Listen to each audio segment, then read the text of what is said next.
Lesson 18.1 Work. In previous videos, we developed an analogy for energy. Using energy is like money to help us understand the abstract concept which is energy. When we looked at this analogy, we looked at the definition of money as the ability to buy stuff. It's not a great definition, but it's hard to define money, and perhaps defining it based on what it's used for helps it to be more understandable. Now, when you think about money, you think about where you keep your money. In this case, we're going to consider your bank account. Your bank account is divided into your savings, the money you're putting away for later, and your checking, which is the money that you have available to buy stuff with. You can change money back and forth between your savings and your checking, and your savings and your checking combine to create your total amount of money.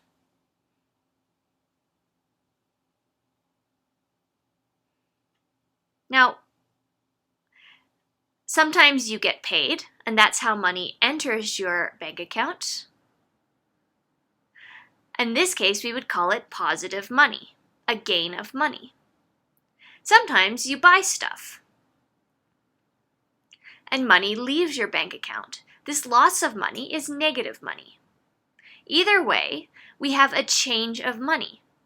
Your bank account is not isolated. It's not just sitting there holding your money. You use it to buy stuff and you get paid. Money enters and money exits. That's the idea of a non-isolated system. We can also consider the same situation for energy. Energy is the ability to do work. It's not a great definition for energy, but defining it based on what it's used for helps us understand. Instead of a bank account, we're going to consider the idea of a system. System is divided into its potential energy and its kinetic energy, which add to create your total energy. It's a non-isolated system, which means that you can have a gain of energy, which is positive energy added to the system, and this might happen due to a force being exerted on the system. A force like a push or pull, or if it's an engine, you have a thrusting force. You can also have a loss of energy if it's a non-isolated system. This is negative energy. This might be due to forces such as friction, air drag,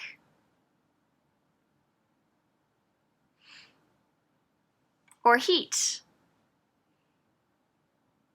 This change in energy in a non-isolated system is referred to as work. And so when we say energy is the ability to do work, what we really mean is energy is the ability to change energy. In a non-isolated system,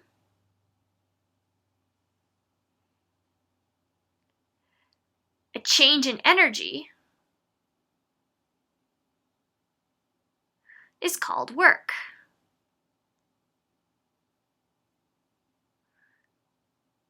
Or work is equal to delta energy. Delta, the little triangle there, means change in. Work is measured in joules, and energy is measured in joules, because work is just another kind of energy. And the formula we use is work equals delta E. For example, a 5 kilogram box is lifted from a 1.2 meter high shelf to a 1.7 meter high shelf. How much work was done?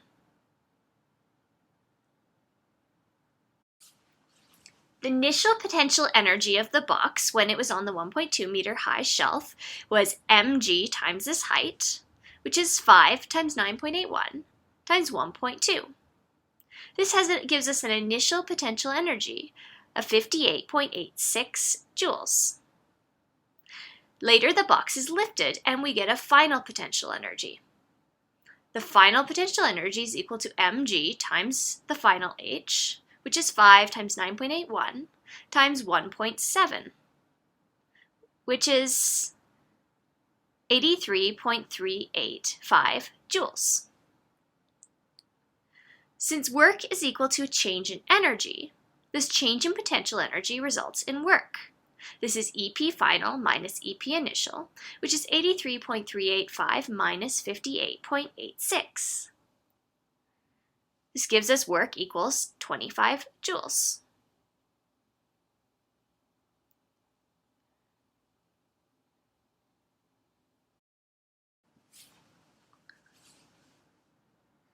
When work is done, there is always a transfer of force.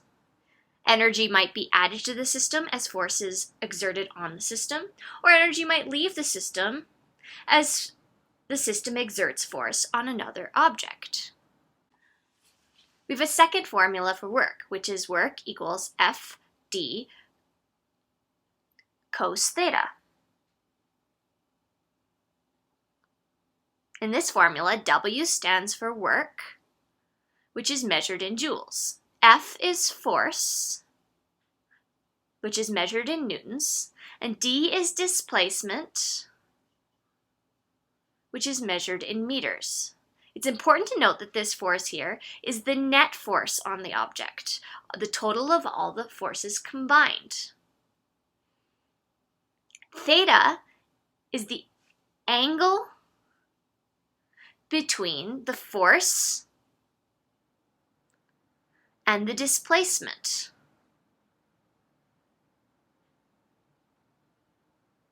For example,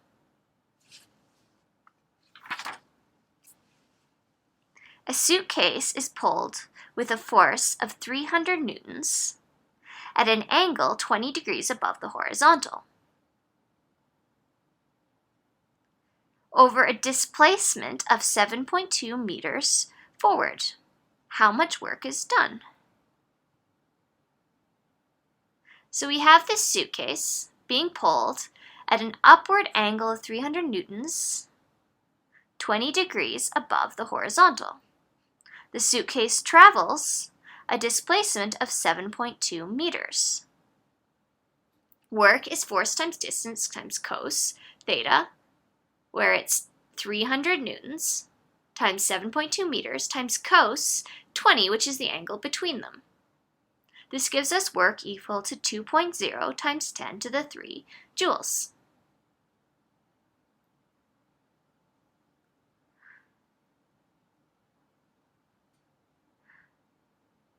If the force and displacement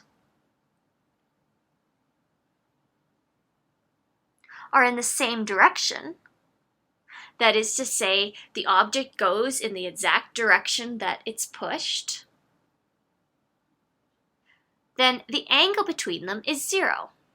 When this happens, for example, we have an object being pushed with a force, and it travels a distance in the same direction as that force, and theta is 0. We get work equals force times distance times cos theta, which is Fd cos 0, and cosine of 0 equals 1. This makes it easier. We just have work equals force times distance in this situation. For example, a box is pulled by a rope parallel to the floor over a distance of 35 meters. The tension in the rope is 35 newtons, and friction opposes the motion with 10 newtons of force. How much work was done? F net is the force of tension minus the force of friction. This is 25 newtons forward. So the box is being pulled by the rope with a net force of 25 newtons, traveling the same direction for its displacement, of 35 meters. We can just use work equals force times distance since they're both pointing in the same direction. This is 25 times 35, which gives us work equals 8.8 times 10 to the 2 joules.